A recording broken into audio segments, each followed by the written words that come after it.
ఈ రకరకాల జ్ఞానశక్తులే రకరకాల శ్యామలాదేవతలుగా చెప్పబడుతూ వాళ్ళందరూ కూర్చున్న కాలనీలో ఎవరి ఇళ్లలో వాళ్ళు ఉంటారట.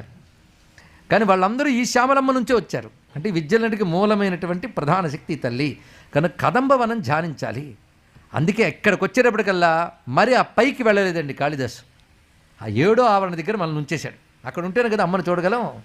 ఆ కదంబవనంలో ఎప్పుడూ ఉంటూ ఆ ఉండడాన్నే ఇష్టపడుతున్న ఓ శ్యామలాంబ నీకు నమస్కారము అని ఈ మొదటి వాక్యంలో ఉన్న అర్థము.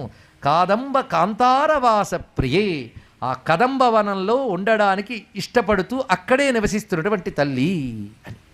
ఇష్టంగా ఉంటేనే బాగుంటుందండి. ఇక్కడ ఏదో తప్పనిసరి ఉంటానంటే ఏం బాధ, ఇష్టంగా ఉంటుంది ఆ తల్లి ఇక్కడ.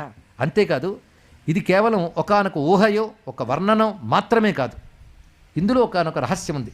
దక్షిణామూర్తి ఉపాసన పద్ధతిలో ఒక ధ్యానించబడిన ఒక పద్ధతి